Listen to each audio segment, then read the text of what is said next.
안녕하십니까. 세라피나 수녀입니다. 오늘 하느님의 종 133위와의 만남 12번째 시간에는 하느님의 종 이명호 요한 순교자와 함께 하겠습니다. 이명호 요한 순교자의 순교를 두고 바빌리 주교님께서는 아주 고귀하고 값어치 있는 죽음이었다고 하셨습니다. 과연 이명호 요한 순교자는 어떤 분이셨을까요? 순교자께서는 지금의 황해도 연백인 연안이 본관이고 부친은 조선 후기 문신이었던 이정훈인데 이정훈의 아우이자 이명호 요한의 숙부가 되는 이이군이 아들이 없어 이명호가 그의 양자로 들어가게 되었습니다. 그런데 이 이이군은 1801년 신유박해 당시에 경기도 관찰사로 주문무 신부와 관련된 천주교 신자들을 잡아 신문하였던 인물입니다. 이러한 집안의 이명호가 천주교를 배운 때는 1795년 이전인 것으로 보입니다. 그는 천주교를 받아들이고 나서 지나치게 격한 자신의 성질을 고치고 모든 행동을 예수 그리스도와 성인들의 모범을 따라 조절하는 데에 힘썼다고 합니다. 그리고 언제나 금욕하고자 노력하면서 식사를 조절했고 세속적인 일과 모임에는 전혀 관여하지 않았습니다. 그야말로 항상 피정 중에 있는 사람처럼 집 근처에 별채를 마련해 혼자 생활하면서 주일에는 신자들을 만나 함께 기도하고 성경을 읽고 또 거룩한 이야기를 나누었습니다. 그리고 신분이나 나이를 떠나서 다양한 사람들에게 천주교 신앙을 전하기도 했습니다. 그가 가깝게 지냈던 교우들로는 홍재영 프로타시오와 황사영 알렉시오 등이 있습니다. 이명호 요한의 누이가 홍재영 프로타시오의 부친의 형, 곧 홍재영의 큰아버지의 며느리였고 또 홍재영과 황사영이 동서간이라 이명호는 자연스럽게 그들과 친분을 이룰 수 있었습니다.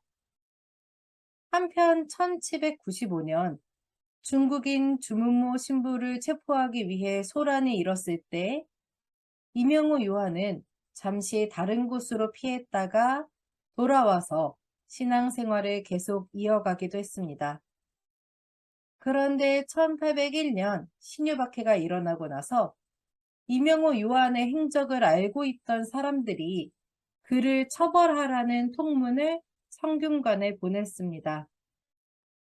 이 통문은 곧바로 의금부로도 보내졌는데 통문에는 이명호 요한이 천주교 신자가 되어서 교우들과 밤낮 가리지 않고 교리 공부를 한 일과 1795년 소란이 일었을 때 피신했던 일, 그리고 따로 집을 마련해서 교우들과 어울린 일 등을 거론하면서 처벌을 주장하는 내용이 있었습니다. 이에 대해서 순조실록에도 기록되어 있습니다. 을묘년에 사옥을 다스릴 때, 그러니까 중국인 주문무 야고보 신부와 관련해서 일어난 을묘 박해 때에 그 아들 이명우가 아비를 버리고 달아났다가 일이 끝난 뒤에야 비로소 돌아왔다는 것은 전해지는 말이 낭자할 뿐만 아니라 이미 호남 유생들의 통문에도 들어갔습니다. 그는 별채를 매입해 살면서 날마다 사학 무리와 더불어 모임을 갖고 설법했으며 스스로 표호를 가수원이라 했습니다. 그리고 벽이편에는 이명호 요한이 집을 사서 분가에 산 것은 오로지 사학 무리들을 별채에 모으기 위한 것이었다고 나옵니다. 이처럼 이명호 요한의 일이 통문으로 보내지고 논란이 일게 된 것은 그의 부친이 앞서 말씀드렸다시피 당시 1801년에 경기도 관찰사로서 천주교 신자들을 체포하고 신문하던 위치에 있었기 때문인 듯 싶습니다. 바로 저희가 이전에 만났던 하느님의 종 유한숙을 비롯해서 여주와 양근의 신자들이 이 이군의 문초와 신문을 받았고 또 순교까지 하셨습니다. 이러한 요직에 있던 부친 이이군은 집안까지 비난하는 통문의 내용에 집안에 화가 미칠까 두려웠습니다. 그래서 통문이 을금부로 보내지기 직전에 아들을 불러 천주 신앙을 버리도록 강요했습니다.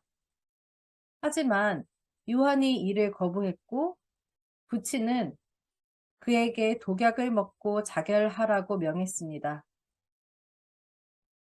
이명호 요한이 이것마저 거부하자 부친은 사람들을 시켜서 이명호 요한에게 강제로 독약을 먹이도록 했습니다.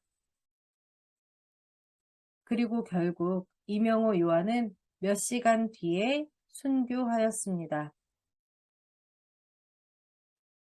우리 한국 천주교회의 순교자들을 보면 아주 혹독한 문초와 형벌을 받고 그럼에도 용감하게 신앙 고백을 하고 또 동료 교우들을 권면하면서 옥살이 중에서도 꿋꿋하게 신앙을 지키는 등 그 모습이 구체적으로 전해지는 분들이 계신 반면에 어디에서 태어났고 이름은 무엇이고 어떻게 순교하셨는지 알 수도 없는 무명 순교자들도 계시고 오늘의 순교자 이명호 요한처럼 가장 가깝고 사랑했던 가족들의 박해로 조용히 쓰러져간 순교자들도 계십니다. 사실 가족들에게서 받는 박해야말로 유혹도 아픔도 가장 클 것입니다. 내가 사랑하는 아버지, 어머니, 가족들의 마음을 아프게 하는 것. 그들이 자신을 박해하면서 느낄 고통까지도 우리 순교자들은 짊어져야 했고 그럼에도 하느님을 모른다고 할 수가 없어서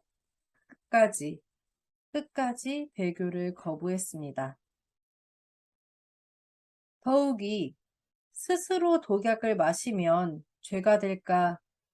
지난주 만났던 송마리아, 신마리아처럼 이명호 요한도 자결을 거부했고 결국에는 박해자들의 손에 순교하셨습니다. 다빌리 주교님의 조선 순교사 비만기에는 이명호 요한이 순교했던 그 모습이 잘 나타나 있습니다. 이명호 요한은 체념하고 하느님의 섭리가 명하시는 바를 기다리고 있었다. 두려움에 눈이 먼 아버지 이이군이 와서 독약을 먹고 스스로 죽으라고 말하였을 때 이명호는 거부하였다. 그러나 몇 명이 힘을 합쳐서 억지로 독약을 삼키게 하였고 이 때문에 이명호는 죽고 말았다.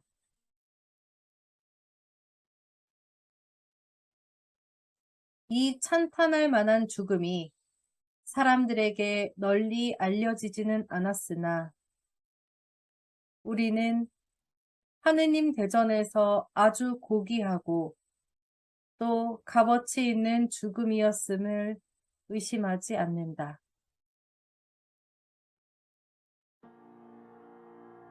하느님의 종 이명호 요한, 저희를 위하여 빌어주소서. 아멘.